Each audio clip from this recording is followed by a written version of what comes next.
Data is essential to many value creations by businesses and individuals, and so protection of data is essentially protecting your wealth from the information age's latest miscreant, the cyber criminal, as well as businesses which use it for their own gain without your permission.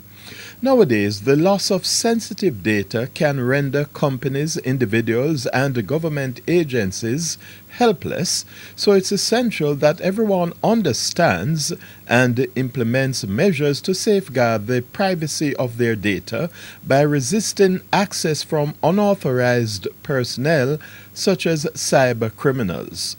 On November 20, 2013, Microsoft and the Mona ICT Policy Center at the Mona School of Business partnered to present a public lecture on data privacy, openness, and cloud computing. Director of the Mona School of Business's ICT Policy Center, Professor Hopton Dunn, puts this into perspective.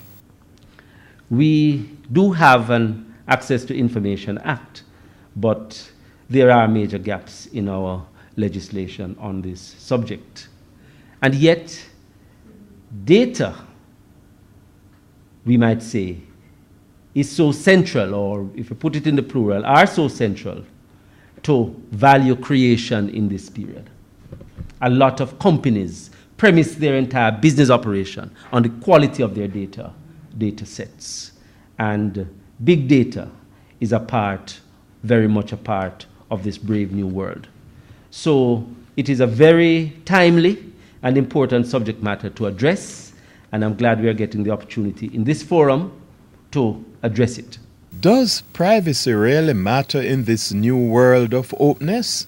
Today we present excerpts from Microsoft's privacy attorney of its Regulatory Affairs Division, Laura Lemaire. There are three things I want you to take away. First is the really cool transformational technologies of tomorrow all operate on the exchange of huge amounts of data.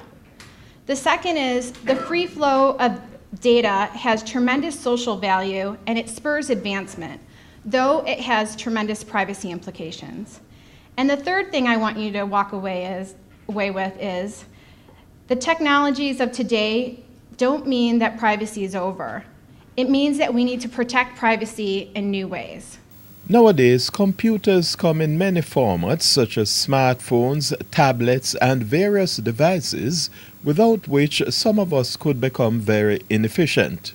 However, as Ms. Lemaire points out, they are often invasive. These devices all create vast amounts of data, and sometimes without any interaction with them. So let's take the mobile phone, for example. Most mobile phones have location smart technology, so GPS. So everywhere you go with your mobile phone, you are leaving tracks and you're creating data about where you've been. Now, this is really helpful to us if we ran out of gas and we need to know where the next gas station is. But it also is data that could be used also to harm us. We don't necessarily want everybody to know where we are at all times. Our privacy is often being invaded without our knowing. One example is you want to download a flashlight app, one that makes your cell phone a flashlight. And you look closely at those privacy statements and you find that when you download that app, you're also giving up all of your contact information. And the app that you thought was just becoming a flashlight also takes all of your photos. So unless you read that really long privacy statement, you might not have known that. So 30% of us have uninstalled an app because of that reason. Privacy matters to business, and in this era, consumers rely on the trustworthiness of businesses, and so protection of data is important. You care about not only securing your customers' data, but also your own data, your financial records, your HR records.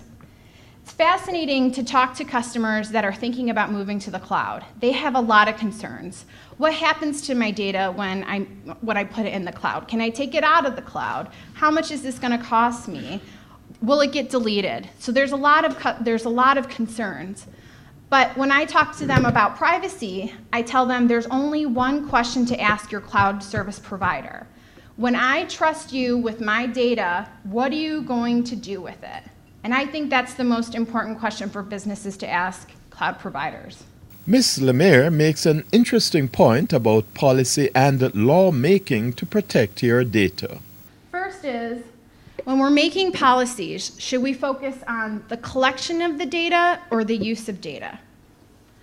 So let me give you an example. Let's say at banks, we put a law in place that says people must provide a signature to say, yes, I consent to you keeping my banking information. And the bank gathers all this information, but the country never put a law in place that controlled what the bank could do with the data. They only put a law in place about the collection of the data. So now the bank has all your data and you've consented to it, but they could share the information freely. They could share that banking information with advertisers, with credit card companies, with their partners. And that might not be the best outcome. An interesting point of departure for this week's edition of Your Wealth. Watch out next week for more on the fascinating topic of data protection.